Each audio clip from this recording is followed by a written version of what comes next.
Setelah kita mempelajari perkembangbiakan tumbuhan, materi yang kedua adalah kita belajar tentang perkembangbiakan hewan. Perkembangbiakan hewan secara generatif. Perkembangbiakan hewan secara generatif melibatkan sel kelamin jantan dan betina. Sel kelamin jantan disebut sperma, sedangkan sel kelamin betina disebut sel telur atau ovum. Bertemunya sperma dengan sel telur disebut pembuahan atau fertilisasi. Setelah terjadi fertilisasi, terbentuklah zigot. Kemudian selanjutnya akan terbentuk embrio. Embrio adalah calon anak yang akan menjadi makhluk hidup baru. Perkembangbiakan hewan secara generatif dibagi menjadi 3. Yang pertama, ovipar. Ovipar adalah hewan yang berkembang biak dengan cara bertelur. Nah, itu seperti kalian lihat di gambar. Ayam itu kira-kira bertelur atau melahirkan? Nah, jawabannya pasti ayam adalah bertelur. Yang kedua, vivipar.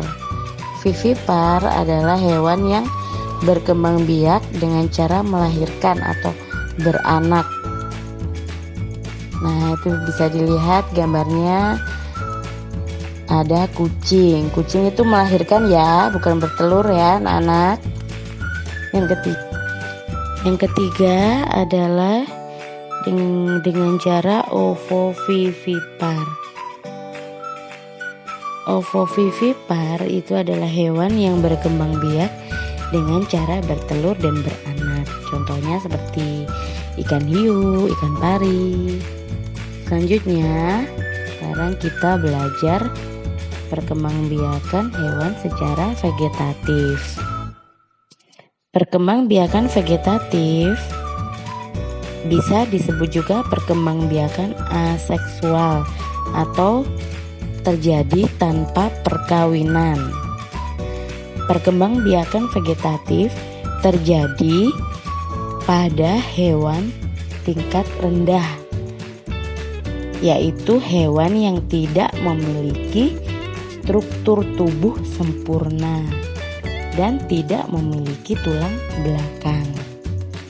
Perkembangbiakan secara vegetatif dibagi menjadi 3 jenisnya. Yang pertama, membelah diri. Membelah diri dilakukan oleh hewan bersel satu.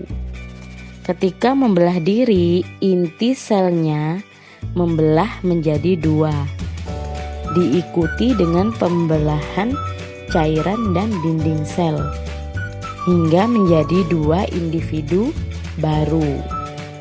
Contohnya seperti amoeba. Yang kedua, dengan cara tunas. Hewan yang berkembang biak dengan tunas memiliki tunas kecil di tubuhnya. Ketika sudah dewasa, tunas kecil tersebut akan berpisah dengan induknya dan membentuk individu baru. Contohnya seperti hewan hidra. Kemudian yang ketiga, fragmentasi. Cara berkembang biak dengan memutus atau memotong bagian tubuhnya menjadi 2 bagian. Kemudian dari kedua potongan tubuh tersebut akan membentuk 2 individu yang baru. Contohnya seperti cacing pita.